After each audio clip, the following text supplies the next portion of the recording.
ज्ञानेश्वरी अध्याय 3. तेव्हा ऐका, अर्जुन म्हणतो, भगवंता, तुम्ही मला जो उपदेश केलात तो मी नीट ऐकला आहे. नीट व सुयोग्य विचार करू शकणाऱ्याने कर्म व ते करणारा अशा कल्पनांना चित्तामध्ये थारास देऊ नये असेच तुम्ही म्हणालात ना. मग तुम्ही मला या घोर व निंदनीय अशा युद्धासाठी उद्युक्त का करीत आहात? हा तुमच्या सांगण्यातला विरोध मला अधिकच घोटाळ्यात टाकीत आहे. त्याने मी अतिशय गोंधळून जात आहे. खरे तर माझा गोंधळ दूर व्हावा म्हणून मी तुम्हाला शरण आलो, पण तुम्ही उपदेश म्हणून जो केलात त्याने माझा मूळचा गोंधळ अधिक वाढला आहे. मी युद्ध करणारच नाही हा निश्चय डळमळू लागला आहे. शिवाय तुमचा स्वभाव मला नीट कळला नाही. गोंधळात टाकणारा उपदेश करून तुम्ही माझ्या बुद्धीची परीक्षा तर घेत नाही ना? का उपदेशामध्ये काही सूचित असे नित्याचे तत्वज्ञान आहे? मी जरा मंदबुद्धीचा आहे हे मला माहीत आहे. तेव्हा तसल्या मला तुम्ही मी समजेन अशा सोप्या शब्दांमध्ये उपदेश करा असे मी स्पष्ट म्हणतो. कारण शिष्याच्या चित्ताचे सर्व दोष काढून टाकणारे तुमच्यासारखे श्रीगुरु लाभल्यावर मी भीड कशाला धरू? तुम्ही गुरु झाल्याने माझ्या चित्ताला धाग्याच्या सुगीचे दिवस आले आहे असे वाटत आहे. मी आज येथे माझ्या सर्व इच्छांची पूर्ती करवून घेणार आहे. तेव्हा इहलोकी सुखप्रद आणि परलोकी कल्याणकारी असे सुयोग्य आचरण कुठले ते मला निश्चितपणे सांगा. यावर भगवंत म्हणाले, मी तुला ध्वनी रूपाने उपदेश केला हे सत्य आहे. तर आता माझ्या त्या उपदेशाच्या आतला अभिप्राय नीट सांगतो, तो समजून घे.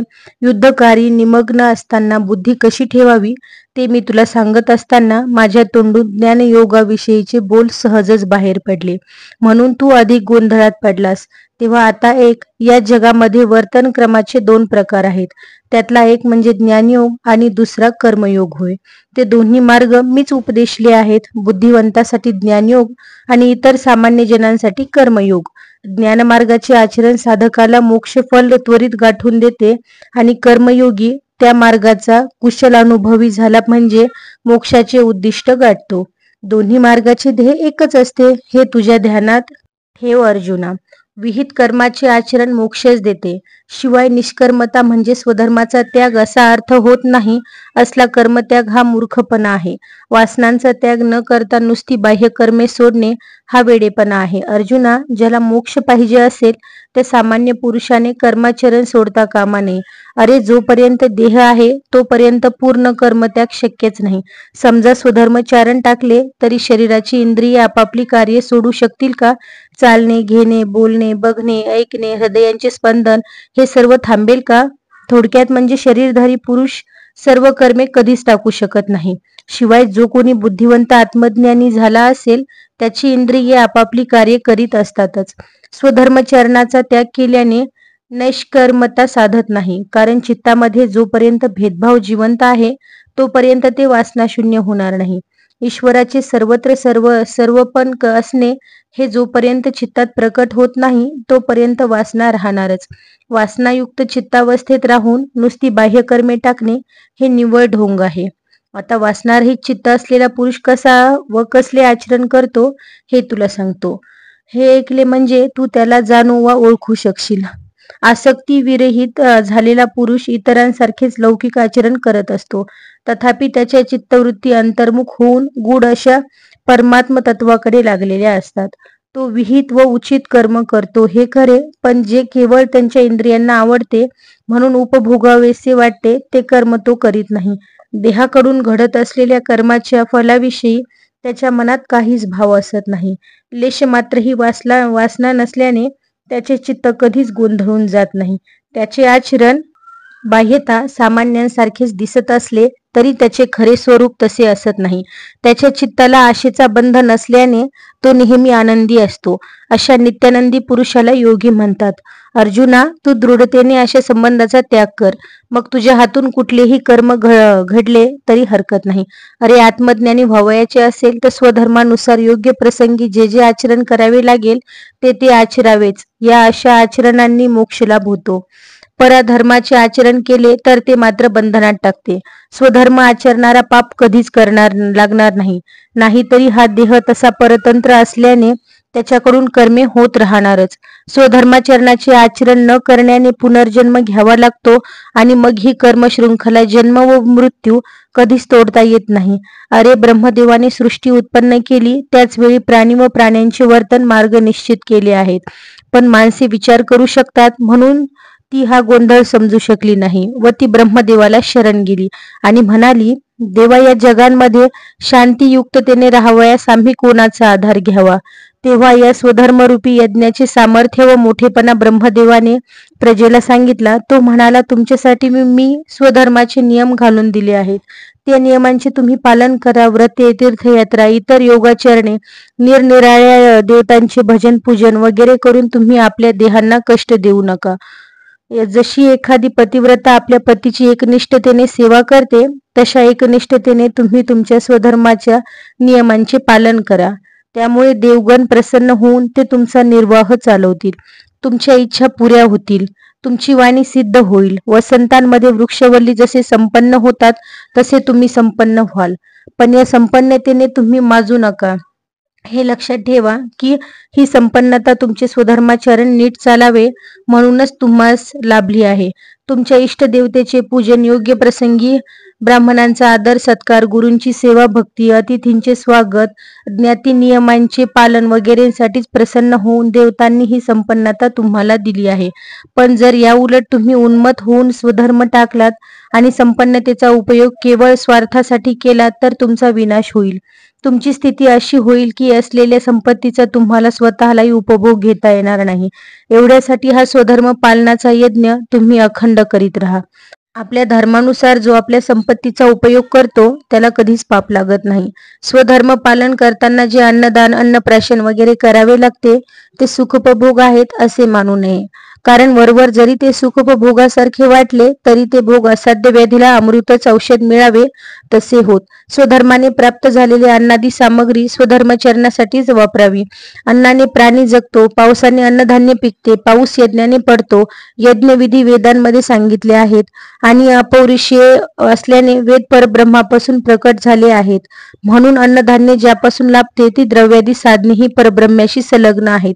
त्या साधनांचा अप्रामाणिकपणे उपयोग करू नये. स्वधर्माचरणासाठीच ती आहेत असे समजून वर्तन ठेवावे. जो स्वधर्म पाळीत नाही त्याचे ऐहिक जीवन अगदी निरर्थक आहे असे समज. अरे, हा देह आहे तोपर्यंत तो कर्मे करविणारच. मग ती कर्मे स्वधर्माची का आचरू नयेत सांग. उचित कर्मे टाकून जे लोक अनुचित म्हणजे परधर्माची आचरतात ते मूर्ख होत. अर्थात ज्याला आत्मलाभ झाला असेल त्याला आसक्ती उरत नाही. तशा पुरुषाची कर्मे साहजिकच हळूहळू कमी होतात. पण जोपर्यंत तो आनंददायी आत्मलाभ झाला नाही तोपर्यंत स्वधर्म आचरावा लागतोच. शिवाय निष्काम स्वधर्माचरण मोक्षही देते. जनकादिकांची उदाहरणे तुझ्या समोर आहेतच. ज्ञानी पुरुषांच्या कर्माचरणांचा समाजाला आणखी एक फायदा होतो. तो म्हणजे अज्ञानी सामान्य लोकांना स्वधर्म पालनाचा योग्य मार्ग काय व ते कसे करावे ते कळते. अरे, मला पाहिजे असे या जगामध्ये काही असेल का? मी तर सर्वार्थाने पूर्ण आहे, तरीही मी कर्ममार्गी आहे. कारण जे लोक माझ्यावर अवलंबून आहेत व जे मला आदर्श मानतात त्यांनी माझा वर्तन क्रम अनुसरावा म्हणून मी ही ज्ञानवंत असताना सुद्धा सामान्याप्रमाणेच माझे आचरण ठेवले आहे. म्हणून सर्वज्ञ पुरुषांनीही संसारात असताना कर्माचा त्याग करू नये. इतर जन जसे फलांकडे पाहून कर्मे करतात तसेच वागावे. अलौकिकपणाचे पाठ लोकांपुढे ठेवू नयेत व देऊ नयेत. सामान्य लोक लहान मुलांसारखे असतात. अरे, ज्या तान्ह्या मुलाला अजून स्तनपानही नीट करता येत नाही त्याला पक्वान्नाचा काय उपयोग होणार? तद्वतः ज्यांना कर्माचरणाच कळते त्यांच्यापुढे सहज म्हणून अतींद्रिय आत्मतत्वाविषयी बोलू नये. त्यांना सदाचरणाचे धडे स्वतःचे आचरण तसे ठेवून द्यावे. लोककल्याणासाठी कर्मे आचरणाऱ्याला कर्मबंध लागत नाही. अरे, आपल्याकडे कोणी सामान्य पुरुष मदतीसाठी वा सल्ला घेण्यासाठी आला आणि त्यावेळी त्याला आत्मज्ञान वगैरे विषयी उपदेश करू लागले तर तो अधिकच घोटाळ्यात पडेल. ज्याला देहभावापलीकडे काहीच कळत नाही, ज्याच्याजवळ गूढ अशा परमार्थाबाबत काहीच बोलू नये. असो, हे राहू दे. ज्यांना सत्याचे ज्ञान झालेले असते त्यांना वासना नसतात. ते देहाच्या क्रियांकडे तटस्थ तेने पाहत असतात अशा पुरुषांना कुठलाच कर्मबंध लागत नाही. इंद्रियांकडून घडणाऱ्या कार्याकडे जे पुरुष मी व माझे या भावनेतून पाहतात त्यांना कर्मबंध जखडून टाकतो. म्हणून तुझे चित्त आत्मरूपाकडे ठेवून तू तुझी सर्व कर्मे मलाच अर्पण कर. म्हणजे भगवंतच तुझ्याकडून ती करवून घेत आहे असे मनोबुद्धीत ठेव. तू तुझ्या देहाला व अर्जुनत्व या कल्पनेला श्रेष्ठ मानू नकोस. सर्व फलाशा सोडून दे आणि धनुष्य हातात घेऊन युद्धाला सज्ज हो. अरे या कौरवांचा पृथ्वीला भार झाला आहे. तिला सोडवण्यासाठी वीरवृत्तीचा स्वीकार कर आणि युद्धोन्मुख हो. मी येथपर्यंत सांगितलेल्या वर्तन क्रमाला जे लोक वायफळ बडबड आहे असे म्हणतील ते पूर्ण अडाणी होत. कावळ्याला जसा चांदण्यांचा आनंद उपभोगता येत नाही तसे या अडाण्यांना कर्ममार्गाचे सौंदर्य नीट कळणारच नाही. अशा मूर्खांशी संभाषणही करू नये. पार्था, नुसत्या देह पोषणासाठी कर्मे कधीच करू नयेत. कारण तोच उद्देश डोळ्यासमोर ठेवून दिवस रात्र कष्ट घेत राहून ऐहिक सुखे देणारी गोळा केलेली सामग्री आपला देह गेल्यावर इतरांच्याच उपयोगी पडणार. म्हणून त्या भानगडीत पडू नये. इंद्रियांना उपभोगांनी आनंद होतो हे खरे आहे, पण ती इंद्रिये कालाच्या ताब्यात असल्याने अक्षम होणार आहेत. म्हणून वस्तूंची आसक्ती ठेवलेल्या आचरणाने कामक्रोध वाढत राहतात आणि हे अत्यंत घातकी आहेत. यांच्यापासून जर सुटका हवी असेल तर केवळ कर्तव्य या भावनेतून स्वधर्माचरण करावे. स्वधर्म एखादे वेळी अवघड वाटला व अयोग्य वाटला तरी तो सोडू नये. दुसऱ्याचे आचरण सोपे म्हणून बरे वाटले तरी ते तसे दुरूनच वाटते आणि ते फार भयावह असते. ब्राह्मण भुकेने तडफडत असला तरी त्याने शूद्राघरची पक्वान्ने खावी का? दुसऱ्यांचे राजवाडे पाहून आपली झोपडी पाडून टाकणे योग्य आहे का? अरे आपली पत्नी जरी कुरूप असली तरी आपल्या भोजनादी सुखांची सोय तीच करते ना. स्वधर्माचार्यांवरील उदाहरणामध्ये उचित होय. भगवंताचे हे बोल ऐकून अर्जुन म्हणतो, भगवंता तुमचे सर्व भाषण मी नीट ऐकले, पण माझ्या मनात एक शंका येत आहे. देवा, कधी कधी ज्ञानी लोक सुद्धा मार्गोच्युत होतात. ज्ञानीही असे च्युत का होतात? असे कुठले बलवान मनोधर्म आहेत की जे ज्ञानी जनांनाही बिघडवून टाकतात? यावर सर्वांच्या हृदयांना आनंद विणारे निष्काम योगी जनांना हवेसे वाटणारे भगवंत अर्जुनाच्या प्रश्नाचे उत्तर देतात ते असे. अरे काम व क्रोध हे दोन मोठे शत्रू योग्यांनाही भ्रष्ट करतात. अरे ज्ञान खजिना आत्मसात करावयाचा असला तर त्या खजिन्याभोवती फिरणाऱ्या या दोन सर्पांना हटवावे लागते. देहरूपी किल्ल्याची भिंत या कामक्रोधरूपी दगडांनी बनविलेली असते. मनात रजोगुणाचे प्राबल्य वाढले की हे पुरुषाला ताब्यात घेऊन त्याच्याकडून दुराचरण करवून घेतात. सुखी जीवनाचे हे वैरी आहेत. नेहमी हाव सुटत असलेल्या आशा, तृष्णा व भ्रांती या तिघी या कामक्रोधांच्या सेविका आहेत. या सेवेकरी पुरुषाला शांतीला नागवितात आणि माया मांगिनीला शृंगारतात. हे कामक्रोध किंवा रागद्वेष चित्ताशी इतके चिकटून असतात की ब्रह्मदेवांदींनाही याचा योग्य ठाव ठिकाणा लागत नाही. यांच्याजवळ काहीही शस्त्रे नसतात. हे चोरट्या पावलांनी येऊन पुरुषाच्या चित्तावर आपला ताबा मिळवतात. म्हणून यांचा नाश केल्यावाचून ज्ञानलाभ होत नाही. यांचा नाश करणे तसे अवघड आहे, कारण अग्नीला जसे इंधन तसे सामान्य उपाय यांनाच मदत करतात. तरीही यांना कह्यात आणण्याचा एक उपाय आहे, तुला जमला तर बघ. यांचा प्रथम आधार म्हणजे पुरुषांची इंद्रिये होत. पण ही इंद्रिये पुरुष प्रवृत्तीशील म्हणजे बहिर्मुख असला तरच कृतिशील राहतात.